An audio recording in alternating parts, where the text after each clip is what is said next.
Hey guys, it's Charlie, and I want to bring you a suggestion from a subscriber was to name a video Crazy Town, with the news and information that is brought to you and the news and information that isn't brought to you. It truly is a crazy town that we live in. And it doesn't really matter where you live in America, because all America could fit into that mold.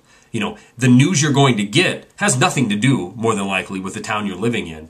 And the news that directly affects you, the monetary policy of this country, the Congress of this country, that is going to affect you and is going to lead to a lower standard of living for you, is conveniently skiffed over by the mainstream media, by the corporate-owned mainstream media, who has a definite agenda to get you out there happy-go-lucky spending money on their advertisers. So let's take a look at Crazy Town. Let's look at what happened today. You know, the big story of the day was an airplane crash in Alaska.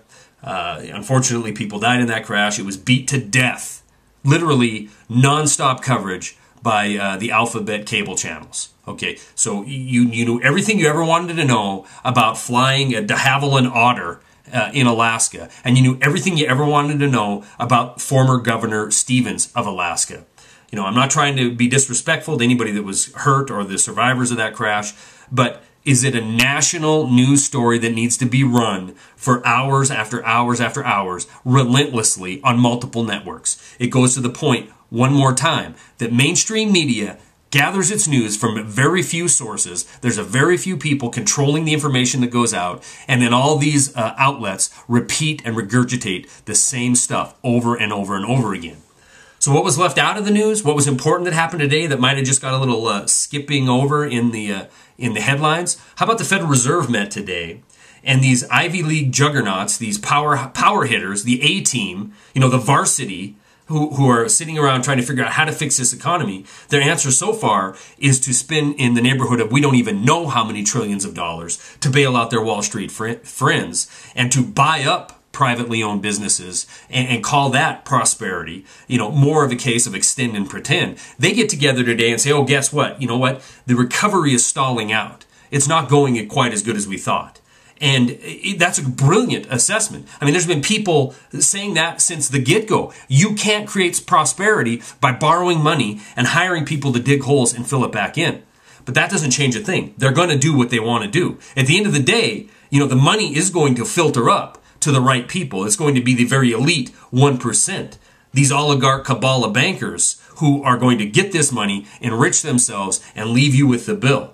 And that's exactly what the Federal Reserve is going to continue to do. They're going to take fictitious profits from Freddie and Fannie, their mortgage-backed security investments, and they're going to take that money, turn around, and buy treasury bills, long-term treasury bills, to try to hold down the long-term interest rates. And suddenly that's going to fix the economy. But just in case that isn't enough, that little piece of news that was barely talked about today, the Congress got back together, came back from vacation. Truly, in Crazy Town, it's the only time that people are safe is when Congress is on vacation. Well, they came back into session today to go ahead and pass the $26 billion stimulus package or bailout. I don't really know what to call it, but neither do they. And I'll attach a story that shows that. Congress's official website calls it the blank act of blank. Okay? The Library of Congress website calls it the XXX act of XXX. And truly, that's probably the most apropos title that they could imagine. It's truly pornographic what they're doing to this country.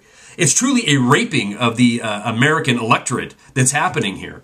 But that's okay, because the news of the day, the news that was priority headline after the plane crash, was Levi Johnston and his run for mayor of Wasilla, Alaska, and his new reality show coming out later on this year. And it's going to have to compete with Sarah Palin's reality show, Sarah Palin's Alaska. This is the reality of the situation that we live in. We have Sarah Palin, who has been elevated to the head, the icon of the Tea Party. Now, the Tea Party, in my opinion, was a completely grassroots, organic movement that began with the insane spending of George Bush in the end of his presidency and continues to this day. But what the media elite, what the political elite have managed to do is turn it into nothing more than another slur, another catchphrase for lunatic. And what have they done? They've elevated people like Sarah Palin to the top of it. And she brings the baggage of Levi Johnston along with her. So congratulations, America. This is Crazy Town, pop culture America. This is what it's led to. And if you and can you possibly question that we're heading for absolute disaster? If you can, send me a message, because I'd like to know your train of thought. That's all I got.